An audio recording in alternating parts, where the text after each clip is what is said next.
no mundo de espadas e magia chamado Earthclear. A vida de cada pessoa já nasce praticamente definida por uma coisa simples, a função. Desde o nascimento, todos recebem uma classe, um nível, estatísticas e um lugar dentro daquela sociedade. Alguns nascem guerreiros, magos, sacerdotes, sábios, mercadores, caçadores ou até grandes heróis. Só que existe uma função considerada a mais comum e inútil de todas, a classe merda de camponês. E é justamente por isso que quando um homem comum e seu filho são encurralados por um slime gigante no meio de uma estrada, os dois já sabem que não tem praticamente nenhuma chance. Eles são apenas aldeões na porra do nível 1. O pai tenta proteger o garoto com o próprio corpo, mas o monstro avança com uma grande vontade de explodir os dois humanos no soco. O desespero toma conta, o menino grita e tudo parece perdido. Só que no último instante, um rapaz de casaco azul surge diante deles com a maior tranquilidade do mundo. Ele nem parece assustado. Enquanto o slime se prepara para atacar, o jovem observa a criatura como se aquilo fosse só mais um trabalho simples do dia. Então ele parte para cima, acerta o monstro com uma força absurda e acaba com a ameaça em segundos, deixando pai e filho completamente cagados de medo. Quando o garoto pergunta se ele é algum grande herói, o rapaz até tenta desconversar, mas o Kagami não consegue segurar o ego e abre logo a janela de estatísticas na cara dele. Kagami, função de camponês, nível 999. O pai e o filho ficam parados, piscando como se tivessem levado um soco na alma. Um aldeão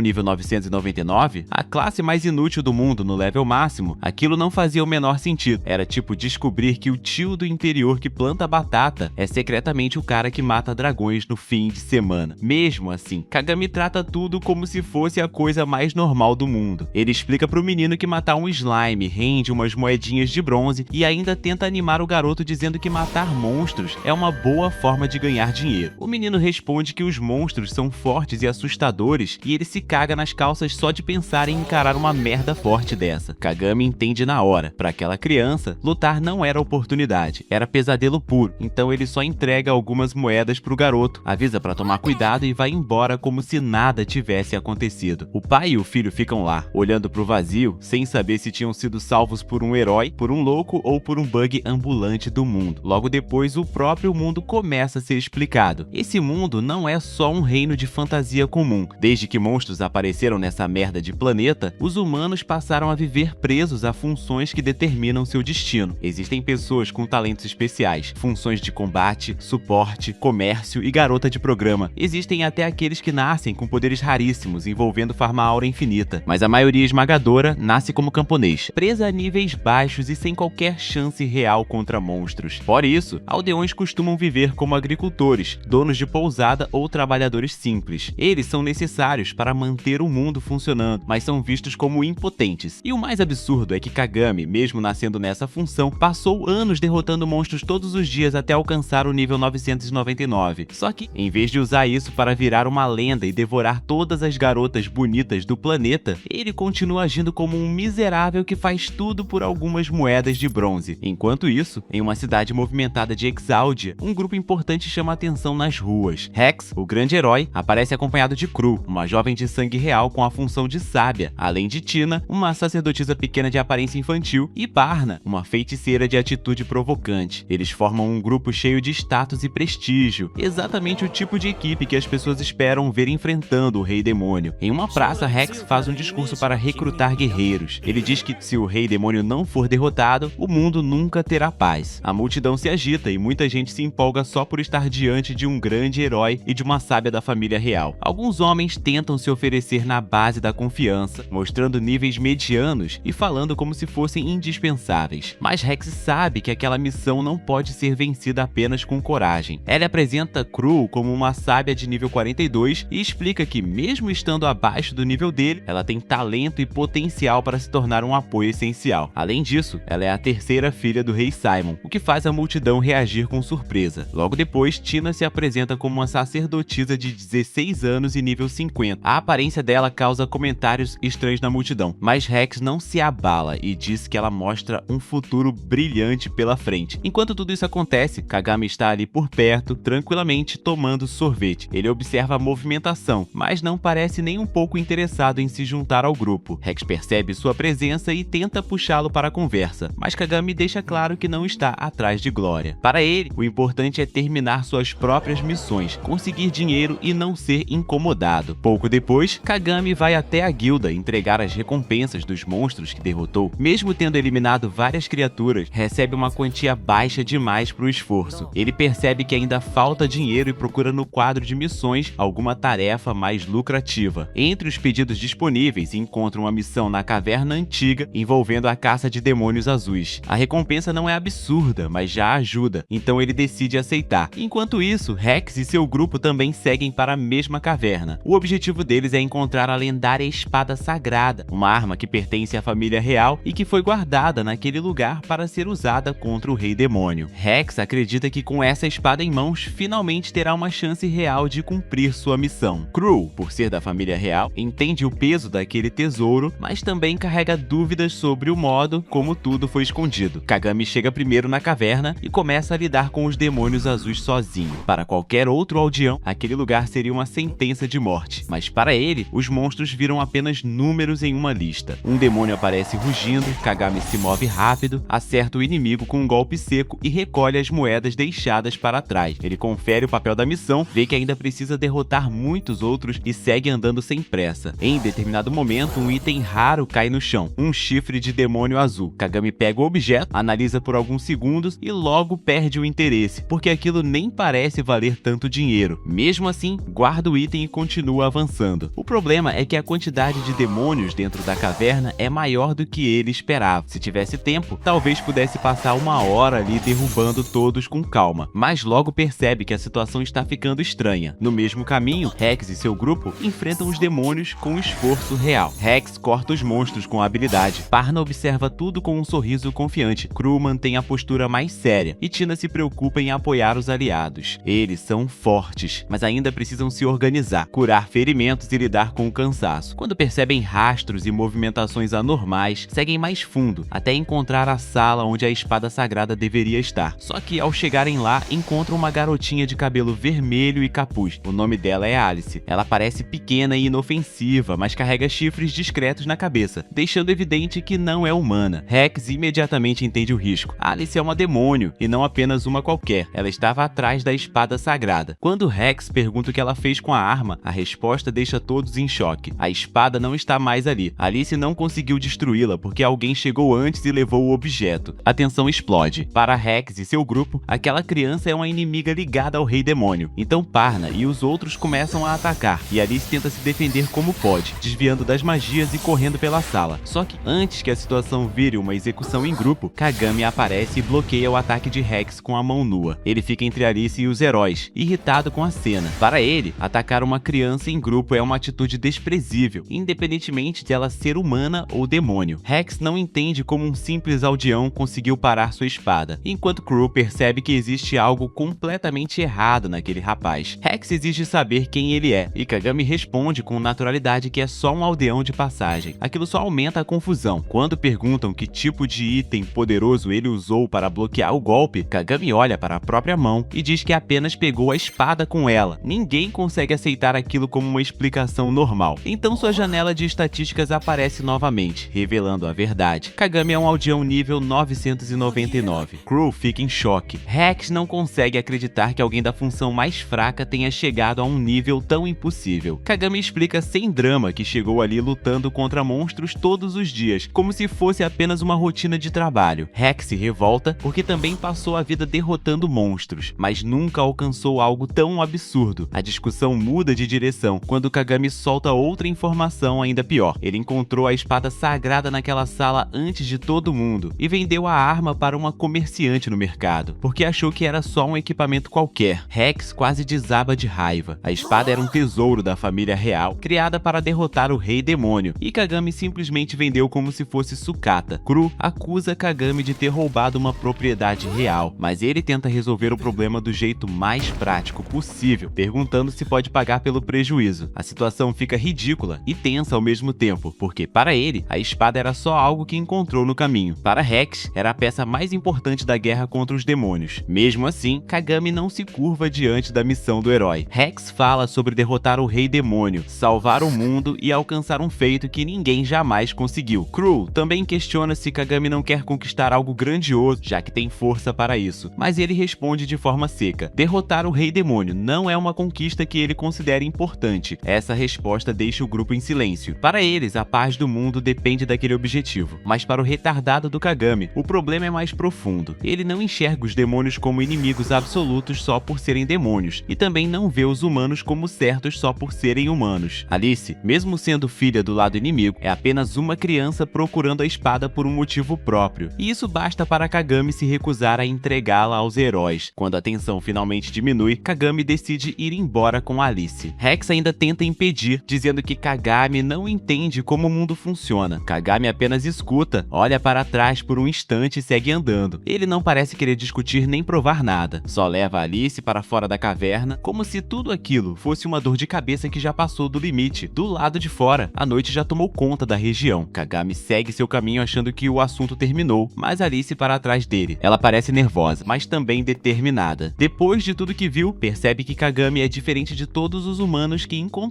Ele não tentou matá-la por ser demônio, não se curvou ao herói e nem se importou com a guerra do jeito que todo mundo se importa. Então Alice cria coragem e diz que estava procurando por alguém como ele. Kagami estranha a fala, mas antes que consiga reagir direito, ela faz um pedido inesperado. Com os olhos cheios de esperança e o rosto corado, Alice pede para que Kagami se case com ela. Para qualquer pessoa, aquilo já seria estranho. Para Kagami, que só queria terminar a própria missão e continuar a vida atrás de dinheiro, aquilo vira uma dor de cabeça instantânea. A cena volta para Rex e seu grupo, que ainda estão tentando entender o que acabou de acontecer. Eles perderam a espada sagrada, viram um simples aldeão parar um ataque de herói com a mão nua, e ainda foram deixados para trás enquanto Kagami saiu levando Alice. Rex fica incomodado com as palavras dele. Para o herói, Kagami falou como alguém que não entende de verdade como o mundo funciona. Mas ao mesmo tempo, aquilo mexe com Rex porque ele percebe uma coisa muito simples. Se existe alguém mais forte que ele, então ele precisa ficar ainda mais forte. Não só mais forte que Kagami, mas mais forte que qualquer um. Do lado de fora, já durante a noite, Kagami tenta encerrar o assunto do casamento do jeito mais direto possível. Ele diz que talvez aceite daqui a muitos anos, basicamente jogando a resposta para um futuro impossível. Alice, porém, não desiste. Ela se aproxima, se insiste que não precisa ser agora, tenta negociar para dali a 1 ano, depois muda para 3 anos, mas Kagami continua tratando aquilo como uma ideia sem sentido. Para piorar, ele ainda solta uma resposta meio atravessada, dizendo que prefere mulheres maduras e com curvas, deixando Alice sem saber se fica ofendida, confusa ou apenas chocada. Só que quando a conversa muda para a espada sagrada, o clima deixa de ser brincadeira. Kagami pergunta por que Alice queria tanto aquela arma lendária, e ela finalmente revela o motivo. Seu pai está muito doente. Se o grande herói tivesse pegado a espada, poderia usar aquilo para matar o rei demônio. Kagami entende rápido demais o que ela quer dizer. O pai de Alice não é qualquer demônio, é o próprio rei demônio. Alice se assusta ao perceber que Kagami já conhece o pai dela, então ela pensa que talvez seja por isso que ele recusou o pedido dos heróis para matá-lo. Mas Kagami corta essa ideia. Para ele, matar o rei demônio não resolveria nada. O problema é muito maior do que uma única pessoa no trono dos demônios. A mana produzida pelos chifres demoníacos cria monstros que atacam humanos, e isso faz com que os demônios sejam odiados simplesmente por existirem. Eles nem precisam fazer nada diretamente para que os humanos os vejam como inimigos. Mesmo assim, Alice quer acreditar em outro caminho. Ela diz que deseja buscar a coexistência. Quer provar que demônios e humanos podem viver juntos em harmonia. Kagami escuta com calma, mas responde de forma dura. Para ele, só desejar isso não adianta. Demônios não são tão diferentes de humanos, fora o fato de criarem monstros, e muita gente já sabe disso. O problema é que o ódio não termina porque alguém decidiu ser gentil. Se as pessoas continuarem presas na mesma lógica, a guerra sempre volta. Alice pergunta então se Kagami não odeia humanos. Ela quer entender como alguém que enxerga o sofrimento dos dois lados consegue ficar tão neutro. Kagami responde que odiar não leva a nada, porque isso não tem fim, e de certa forma, aquilo surpreende Alice. Ela fica feliz por ter conhecido alguém como ele, porque seu pai sempre disse para ela acreditar que pessoas assim existiam. Kagami, mesmo sem concordar com a ingenuidade dela, percebe que aquela menina não está fingindo. Ela realmente quer mudar alguma coisa. Então Alice faz outro pedido. Em vez de casamento, ela precisa que Kagami compre um remédio chamado Poção da Bênção do Espírito. É um item raro, capaz de curar praticamente tudo, e ela ouviu dizer que vendem aquilo naquela região. O problema é o preço. Alice acha que tem dinheiro suficiente porque carrega 500 pratas, mas descobre que a poção custa 10 ouros. Quando entende o valor real, fica abatida. 10 ouros é dinheiro de gente rica, o tipo de quantia capaz de comprar uma casa pequena, ou até bancar uma vida inteira dependendo do lugar. Kagami até tenta ir embora, mas Alice segura a coragem e pede dinheiro emprestado. Ela precisa salvar o pai. Só que Kagami não se deixa levar pela emoção de primeira. Ele explica que, mesmo que ela cure o rei demônio, isso não vai impedir os humanos de continuarem atacando. Um dia ele vai morrer, e se todos os demônios forem atrás de vingança, a guerra vai recomeçar do mesmo jeito. Alice entende, mas não quer desistir. Para ela, salvar o pai agora já é um passo necessário. Antes de entrar na cidade, Kagami resolve um problema prático. Alice não pode andar livremente entre humanos com os chifres expostos, porque eles podem emitir mana e denunciar sua natureza demoníaca. Então Kagami tira um tecido especial que carregava e envolve os chifres dela. A explicação é curiosa. Ele já encontrou um spawn block se formando, aquele tipo de cristal que absorve mana e gera monstros. Ao quebrar o objeto, conseguiu um material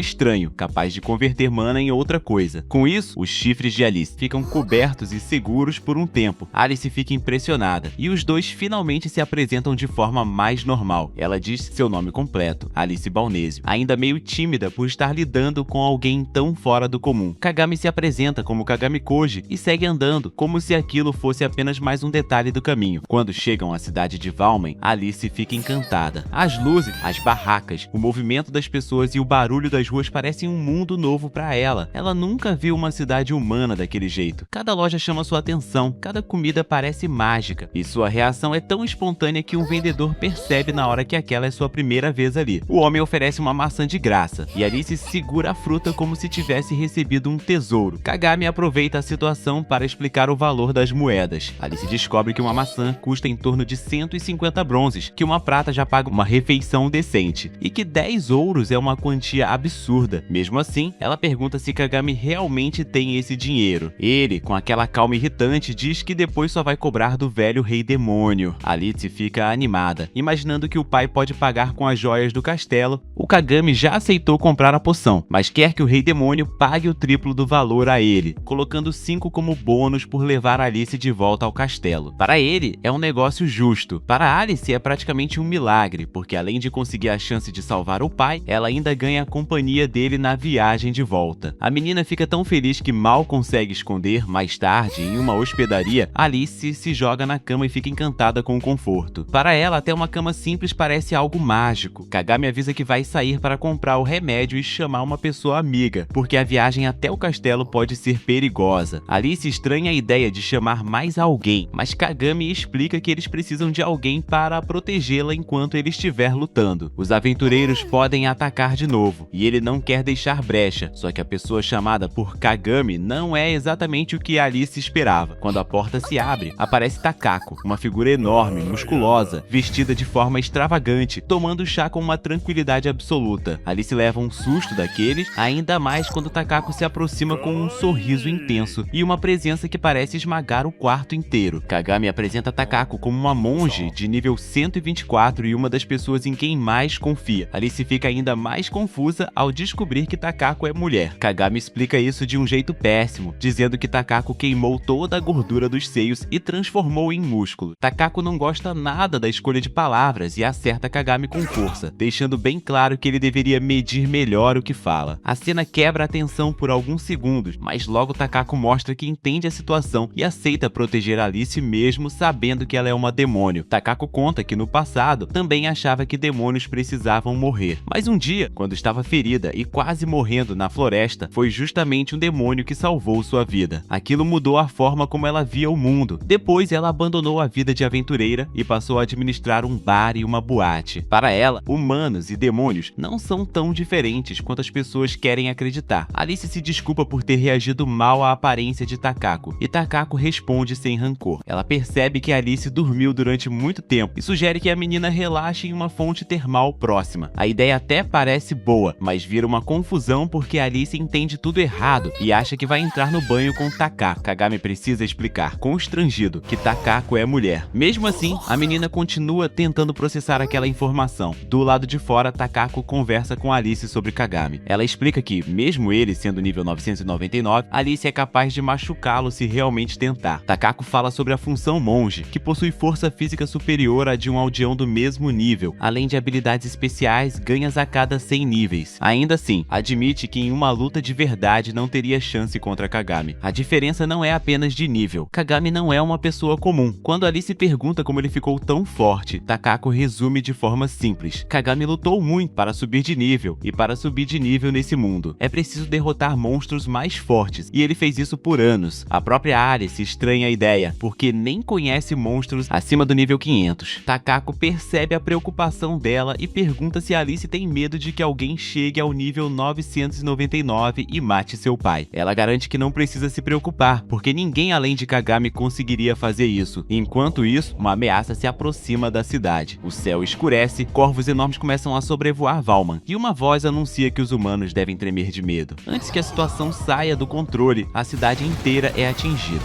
Monstros começam a cair do céu, lançados pelos corvos como se fossem bombas vivas. Um deles atravessa uma parede e entra direto no quarto da hospedaria. Kagami, irritado por ver sua estadia e talvez seu dinheiro em risco, agarra a criatura pelo rosto e a transforma em projétil. Ele arremessa o monstro contra os pássaros no céu, derrubando vários de uma só vez. Lá em cima, Menol, o comandante demoníaco, fica surpreso. Ele esperava assustar humanos comuns, mas não esperava ver um humano arremessando monstros, como se eles fossem pedras. Para ele, só um grande herói conseguiria fazer algo parecido. Alice e Takako percebem na hora que aquilo só poderia ser coisa de Kagami. Na praça, Rex reúne aventureiros e tenta organizar a defesa. Ele diz que o melhor ataque é uma boa defesa e usa sua técnica com a espada para destruir monstros antes que cheguem ao chão. Cru pede que todos trabalhem juntos para repelir o exército do Rei Demônio, e a multidão começa a se animar. Mas Kagami aparece no meio de tudo e critica a estratégia. Para ele, atacar os monstros no ar dentro da cidade é perigoso demais. Se eles forem feridos e caírem sobre as pessoas, ou se as armas erradas errarem o alvo, os próprios moradores podem morrer. Parna suspeita que Kagami está atrapalhando de propósito e o acusa de querer exibir poder ou até de trabalhar com o Rei Demônio. Kagami não se abala. Ele apenas dá uma nota baixa para o plano de Rex e mostra que o problema não é derrotar os monstros, e sim entender por que eles estão atacando daquele jeito. Se o exército demoníaco está fazendo ataque surpresa pelo mundo todo, pode estar tentando descobrir quais cidades consegue invadir. Então, em vez de revelar todas as forças de Valman, talvez seja melhor esconder os trunfos e descobrir o objetivo do inimigo. Cru entende o raciocínio. Combater o inimigo não é a única opção. Primeiro, é preciso saber o que eles querem. Então Kagami toma uma decisão absurda. Vai falar diretamente com o comandante demoníaco. Rex, Cru, Tina e Parna ficam chocados porque aquilo parece suicídio. Mas Takako entende o que ele quer fazer e se oferece para lançá-lo até o céu. O serviço de transporte é gratuito, mas ela avisa que não garante sobrevivência. Takako arremessa Kagami com uma força absurda. Alice grita o nome dele, desesperada, enquanto o corpo dele dispara para o alto, atravessando a noite na direção dos corvos. Menou observa a aproximação sem entender direito o que está acontecendo. Não são apenas buffers sangrentos voando contra ele. Agora existe também um humano vindo em sua direção. Kagami pousa sobre uma das aves monstruosas e encara Menol de frente. O comandante demoníaco pergunta quem ele é, tentando medir a ameaça que acabou de aparecer no meio do céu. Kagami, sem mudar o tom, responde do jeito mais simples possível. Ele é apenas um aldeão de passagem.